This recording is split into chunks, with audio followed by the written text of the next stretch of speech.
Hello दोस्तों, कैसे हो आप लोग। Welcome back to my new video. तो आज का जो वीडियो होने वाला है वो काफ़ी इन्फॉर्मेटिव होने वाला है because we are going to talk about the skilled worker visa, या वही वीज़ा है जिस पे मैं यहाँ पे लंदन में आया हूँ और मैं लास्ट 2 इयर्स से लंदन में स्किल्ड वर्कर वीज़ा पे ही हूँ। सो आज इस वीडियो में हम लोग बात करने वाले हैं eligibility criteria to get this visa and how to apply, what documents you need and how much does it cost. तो चलिए शुरू करते हैं with the first topic, that is the eligibility. तो दोस्तों बात करते हैं एलिजिबिलिटी की कि क्या एलिजिबिलिटी होनी चाहिए to be able to get the skilled worker visa. So the first चीज़ जो हमें ध्यान रखनी होती है वो कि जो भी यूके एम्प्लॉयर है, जहाँ पे भी आप लोग अप्लाई कर रहे हो, you should know that they are approved by the home office. So approved by the home office का मतलब ये है कि बेसिकली जो जितने भी एम्प्लॉयर हैं उनको लाइसेंस लेना होता है यहाँ पे होम ऑफिस से to hire people from abroad. So if they don't have the licence there is no benefit of applying to those jobs. Second is certificate of sponsorship. So once you are done with all your round of interview and you have got your job offer, so the company where you are applying, they will get you the certificate of sponsorship. So वो क्या कहते हैं कि वो home office से apply करते हैं कि दिस इज़ द गाय, ये इस रोल पे आ रहा है और इस डेट पे ये स्टार्ट करेगा role, and everything is there about your role in that certificate of sponsorship. और फिर वो अप्रूव होता है फ्रॉम होम ऑफिस और वो फिर आपको दिया जाता है इन दी इलेक्ट्रॉनिक फॉर्म, लाइक मेल वगैरह पे ऐसे आता है। वो आप पे 1 पेजर लेटर होता है, वो आपका रोल उसमें स्पेसिफाइड होता है, क्या ऑक्यूपेशन कोड है वो स्पेसिफाई होता है, आपका कॉम्पनसेशन क्या होगा वो स्पेसिफाइड होता है, प्लस आपकी जो बेसिक इन्फॉर्मेशन है, नेम वगैरह और जो आपका पासपोर्ट नंबर वगैरह है, ये होता है। तो once you get this certificate of sponsorship, just make sure you cross check each and every detail, otherwise आपको बाद में काफ़ी प्रॉब्लम हो सकती है when you are applying for the visa.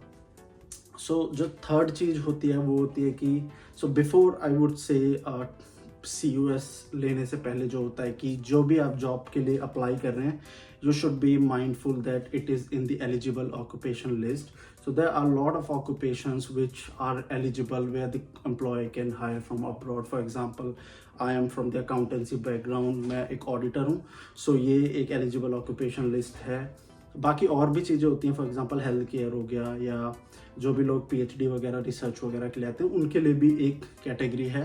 So you have to mindful कि आप जो ऑक्यूपेशन एलिजिबल ऑक्यूपेशन लिस्ट हैं उसको देख के तब अप्लाई करें. सो वो मैं आपको यहाँ पे लिंक दे दूंगा. जो भी ऑक्यूपेशन लिस्ट है वो रिवाइज होती रहती है, मे बी ईयरली और सेमी एनुअली, तो वो मैं यहाँ पे डाल दूंगा जो भी लेटेस्ट लिंक होगा.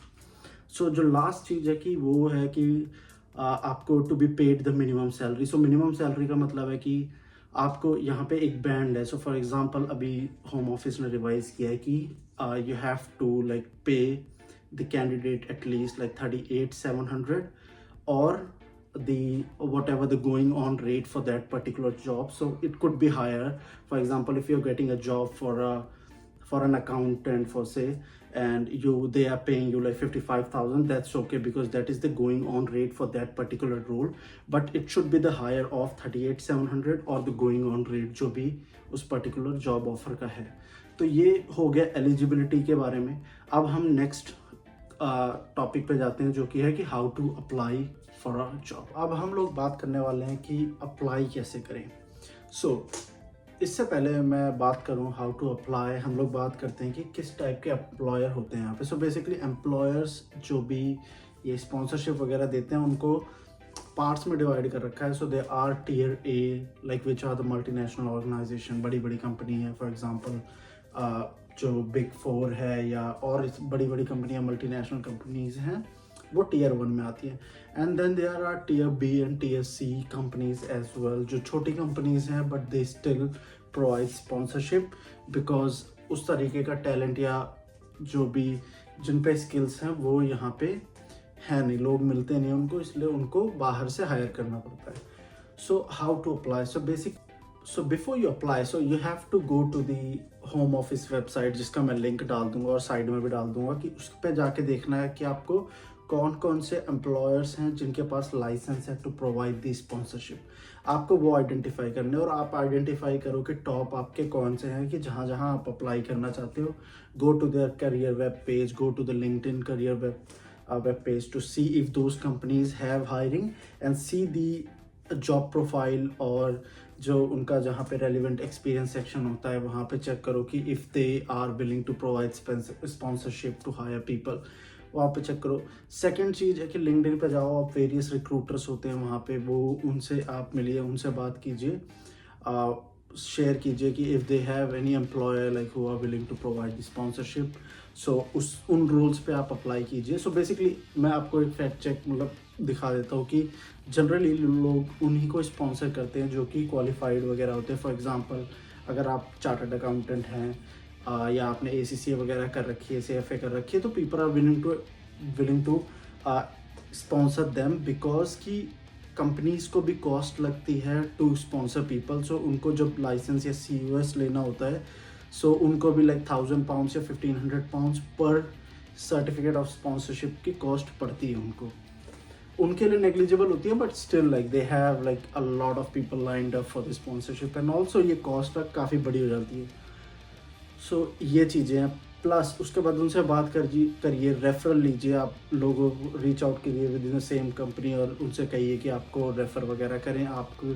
तो फॉर एग्जांपल आपको किसी ने रेफ़र किया, आपका हो गया interview and you succeeded, you get the contract. So जो हाउ टू अप्लाई का चीज़ है वो मोस्टली कंपनीज़ में, जो Tier 1 कंपनीज़ हैं, उनके पास जो है डिपार्टमेंट होता है इमिग्रेशन का, जो बेसिकली ये सारी चीज़ें हैंडल करती हैं। तो आपको फॉर्म भी भरने की ज़रूरत नहीं होती, उन्हीं की टीम आपसे इन्फॉर्मेशन वगैरह लेती है, पासपोर्ट लेती है, आपकी वेरियस जो एजुकेशन सर्टिफिकेट्स होते हैं वो सारी चीज़ें लेती है। वो चीज़ें मैं अभी डॉक्यूमेंट्स वाले सेक्शन में कवर करूँगा, बट वो आपसे सारी चीज़ें लेती है और वो खुद ही आपका पूरा फॉर्म वगैरह अप्लाई वगैरह करना सब कुछ कर देते हैं।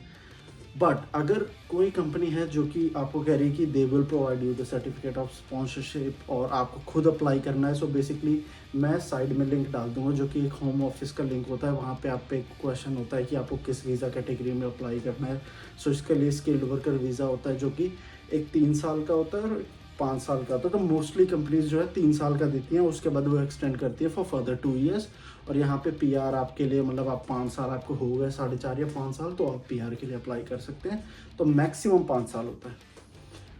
सो once you have filled that form, तो आपने फिर वहाँ से अप्लाई कर दिया, उसके बाद आपको कॉस्ट वगैरह पे करनी पड़ती है IHS। दोस्तों हमारा अगला जो सेक्शन है वो है how much does it cost to apply for a skilled worker visa.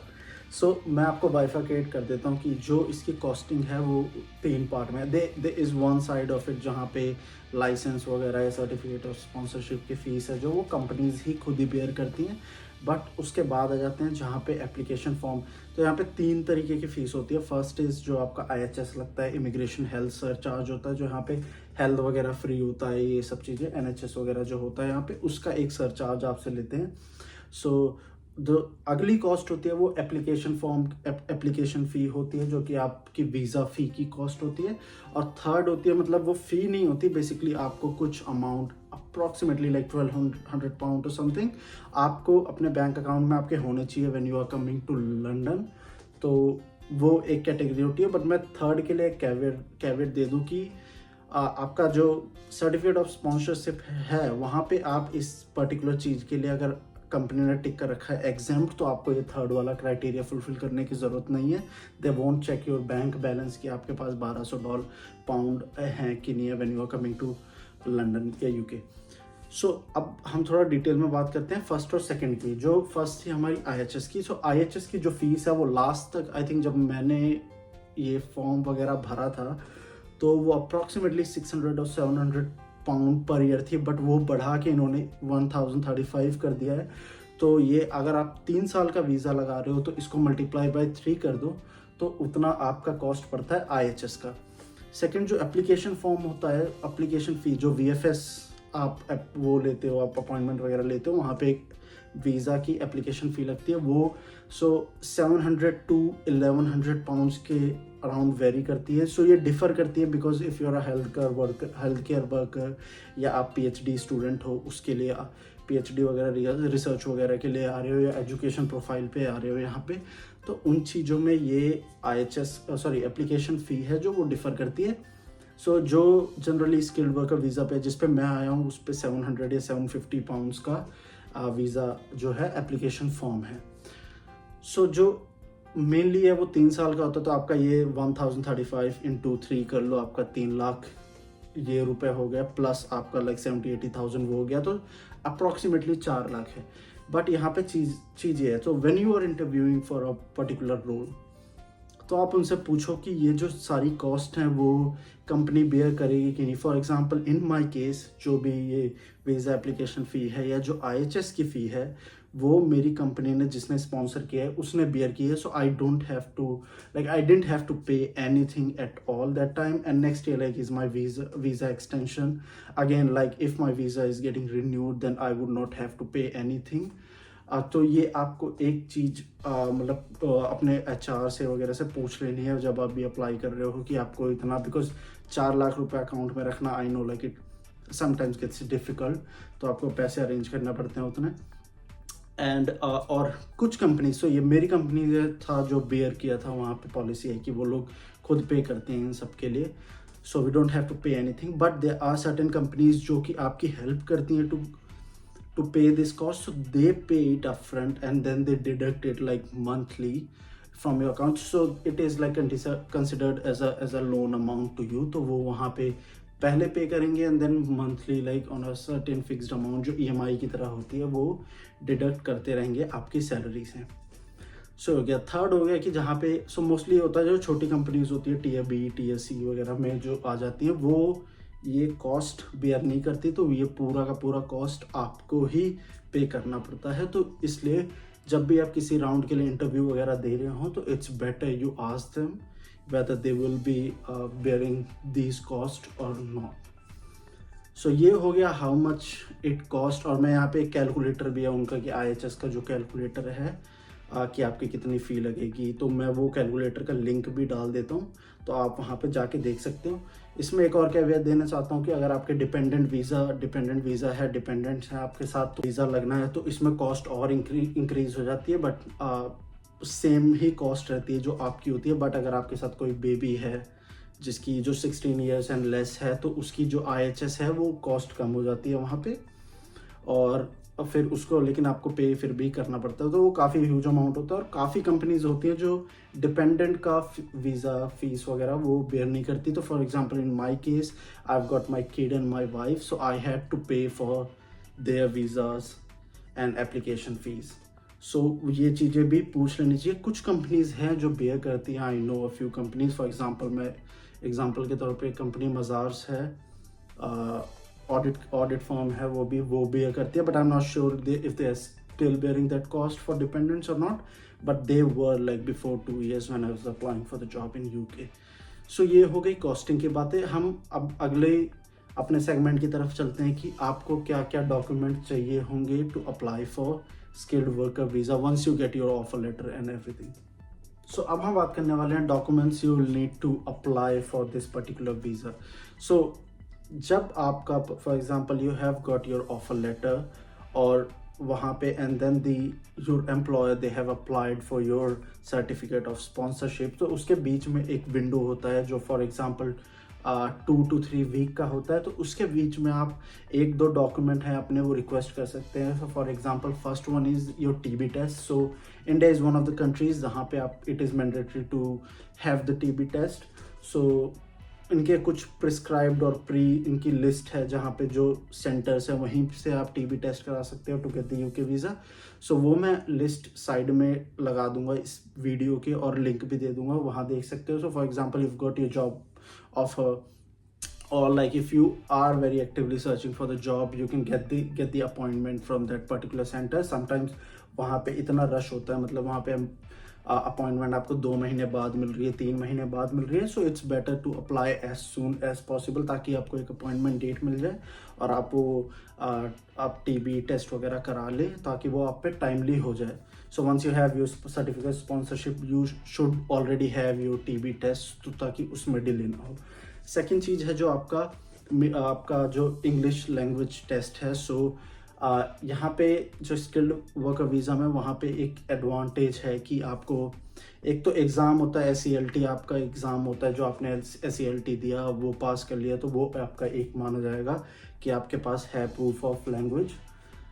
Second जो चीज़ होता है वो है मीडियम ऑफ इंस्ट्रक्शन लेटर। सो इनका एक बॉडी है एक्टिस करके, ECCTIS, जिसका मैं लिंक साइड में डाल दूंगा। सो क्या करते हैं कि यहाँ पे so you have to prove कि आपने जो भी बैचलर्स या मास्टर्स डिग्री करी है that is equivalent to what the education level in UK। So आप क्या करते हैं कि आपको एक मीडियम ऑफ इंस्ट्रक्शन लेटर लेना पड़ता है आपकी कॉलेज से, जो कि जिसमें लिखा होगा कि the course you have studied was in the English language and all. So वो कंपनी के वो सॉरी कॉलेज के आपके लेटर हेड पे होगा, उसके प्रिंसिपल के साइन है, कॉलेज का स्टैंप वगैरह होगा, वो होगा। प्लस आपको जो आपकी डिग्री है या मार्कशीट है वो अटेस्टेड होनी चाहिए। वो आप जमा करते हैं एक्टिस की वेबसाइट है, वहाँ पे कॉस्ट आपको कुछ 15-16 हज़ार रुपये पड़ता है ये असेसमेंट का। तो वहाँ पे वो सारे डॉक्यूमेंट्स आप जब जमा करेंगे तो आप उसको सबमिट करेंगे, फिर वो 1 हफ्ते के अंदर आपके पास रिपोर्ट आएगी जिसमें लिखा होगा कि ये आपका इक्विवेलेंट है to the UK educational level, उसके लैंग्वेज के हिसाब से इट इज़ इक्विवेलेंट। अदरवाइज ये फेल भी हो सकता है। तो be mindful that you have to give your SELT test. So I'm from the Delhi University, so I've never seen anyone like from the Delhi University getting failed in this particular thing from ACTIS. So be careful if you are from the different universities. So make sure like you research it well कि आपके अगर किसी ने college से university से अगर ये करा हो तो उससे एक बार पता करें कि रिजेक्शन तो नहीं हुई और सक्सेस मिल जाती है कि नहीं, यू गेट द रिजल्ट और नॉट। तो आपको उस केस में टेस्ट देने की ज़रूरत नहीं पड़ती। उसके बाद है कि आपका जो सर्टिफिकेट ऑफ स्पॉन्सरशिप है, जो आपका लेटर होगा वो आपके पास होना चाहिए। उस पर बेसिकली आपका ऑक्यूपेशनल जो जॉब है उसका कोड होता है और उस पर सारा मतलब आपका क्या जॉब है ये सब लिखा होता है, जो कि एप्लीकेशन फॉर्म में भरने के काम आता है। जैसा कि मैंने कहा कि कभी कभार वो कंपनी खुद भरती है तो उसकी इतनी टेंशन लेने की ज़रूरत नहीं है। Plus to be the safer side, मैं जनरली अपने एजुकेशनल सर्टिफिकेट्स वगैरह जितना भी ये सारी जो भी चीज़ें हैं वो मैं अपलोड कर देता हूँ on the VFS website appointment के बाद, ताकि उनके पास एक्स्ट्रा ही कुछ चीज़ें हों और मतलब कोई ऐसा हो ना कि रिजेक्शन के लिए कोई चीज़ वो आ जाए। बट जनरली ये जो 3-4 चीज़ें हैं वो मेन है। आपको कोई जॉब ऑक्यूपेशन है जहाँ पे आपको क्रिमिनल रिकॉर्ड सर्टिफिकेट वगैरह ये सब चाहिए होता है from the nearest police station, but वो आपको देखना पड़ेगा कि आप किस ऑक्यूपेशन के लिए जा रहे हो, कि if it is mandatory in that और नॉट, या ATAS आपको सर्टिफिकेट चाहिए होता है कि नहीं। प्लस एक और चीज़ कि if you are bringing your dependent तब आपको एक प्रूफ ऑफ रिलेशनशिप का वो चाहिए होता है। फॉर एग्जांपल मैरिज सर्टिफिकेट, अगर आप मैरिड हो, मैरिज सर्टिफिकेट चाहिए होता है। प्लस आपका बच्चा है उसका पासपोर्ट हो, उस पर मदर फादर नेम वगैरह, मतलब प्रॉपरली आपको डबल चेक करना है कि सारी चीज़ें वहाँ पे मेंशन हो। और कुछ अपेंडिक्स होते हैं जो कि आपको लगाने होते हैं, जो जब पर्टिकुलरली आप लाइक अपॉइंटमेंट लेते हो VFS से तो वहाँ पे जो चेक लिस्ट आती है उसमें आपको देखना होता है कि कोई अपेंडिक्स वगैरह हमको एक्स्ट्रा यहाँ पे लगाने की ज़रूरत है कि नहीं है। तो ये सारी चीज़ें लगाने के बाद प्लस आपको फॉर एग्जांपल आपने IHS अगर आपने पे किया या एम्प्लॉयर ने पे किया तो आप उसी की रिसीट वगैरह मांगिए, एप्लीकेशन फॉर्म की रिसीट मांगिए, वो भी आप अटैच कर दीजिए टू बी डबल श्योर कि दिखाने के लिए कि हाँ आपने IHS पे करा है पूरा। तो इन सब चीज़ों से आपका थोड़ा सा जो है वो थोड़ा जल्दी प्रोसेस हो जाएगा। फॉर एग्जांपल आपका जो इंग्लिश लैंग्वेज है TB टेस्ट है उसके रिजल्ट अगर आपके पास पहले हुए तो चीज़ें काफ़ी जल्दी हो जाती है। अदरवाइज़ मैं एग्जांपल दूँ तो एक मेरा दोस्त है, उसने उसका COS आ गया, उसके बाद उसने TB अपना जो वो था जो अपना TB के लिए अपॉइंटमेंट था वो लिया, जो कि 3 महीने बाद का मिला। और आपको कुछ ऐसा रूल है कि 3 या 4 महीने के अंदर अंदर आपको COS के बाद आपको अप्लाई कर देना है। मतलब मेरे ख्याल से UK आ जाना है या नहीं, ऐसा कुछ रूल है। मैं अगर होगा तो मैं डाल दूंगा वीडियो में ये देख के कि ऐसा कुछ रूल है कि नहीं। बट आप सोच सकते हैं COS मिलने के बाद 3 महीने के बाद TB टेस्ट की डेट मिली है तो वो कितना डिले हो जाएगा। उसके बाद भी आपको अपॉइंटमेंट लेनी, बायोमेट्रिक करना पड़ेगा और उसके बाद भी 4 हफ्ते एटलीस्ट लग जाते हैं आपका डिसीजन लेटर आने में फ्रॉम द एम्बेसी। तो वो बहुत लंबा प्रोसीजर हो गया। अदरवाइज़ आपके सारे रिकॉर्ड अगर ठीक हैं, आपने सब चीज़ें सारी डॉक्यूमेंट ठीक से जमा कर रखी है तो आपके पास जल्दी भी डिसीजन लेटर आ जाता है। फॉर एग्जांपल मेरा 2 हफ्ते में आ गया था डिसीजन लेटर, क्योंकि I was very mindful with my documents कि मैंने अपना TB टेस्ट और ये अपना लैंग्वेज जो भी प्रूफ था वो सब मैंने पहले से ही इकट्ठा करके रखे थे, because I knew I am applying for the job and once I am getting this job I have to have these documents with me to apply for this job. सो ये कुछ चीज़ें हैं जो आप कर सकते हैं। बाकी सारी जो भी चीज़ों की लिंक है, जो डॉक्यूमेंट्स की या होम ऑफिस पे जो ये सारा डिटेल्स है, उसका मैं एक प्रिंटेबल पेज यहाँ पे अपने डिस्क्रिप्शन बॉक्स में डाल दूंगा। वो आप देख के पढ़ के आ सकते हैं। कैलकुलेटर के लिंक डाल दूंगा, डॉक्यूमेंट्स जो भी चाहिए होंगे उसकी लिस्ट डाल दूंगा। सो इससे आपको काफ़ी ईजी हो जाएगा। तो इस वीडियो में था इतना ही, काफ़ी इन्फॉर्मेटिव वीडियो हो गया है। अगर आपको किसी और वीज़ा के ऊपर जानकारी चाहिए, फॉर एग्जांपल टूरिस्ट वीज़ा और या किसी और वीज़ा के ऊपर, हेल्थ केयर वर्कर्स को अगर यहाँ पे आना हो तो उनके वीज़ा के ऊपर या किसी और चीज़ के ऊपर, तो आप कमेंट बॉक्स में ज़रूर बताइए। मैं उस पर वीडियो बना के डालूंगा ताकि आपको लेटेस्ट अपडेट मिले उन सारी चीज़ों की। तो thank you so much for watching this video. I hope you find this information very useful. Thank you so much. Please like, share, and subscribe. See you soon.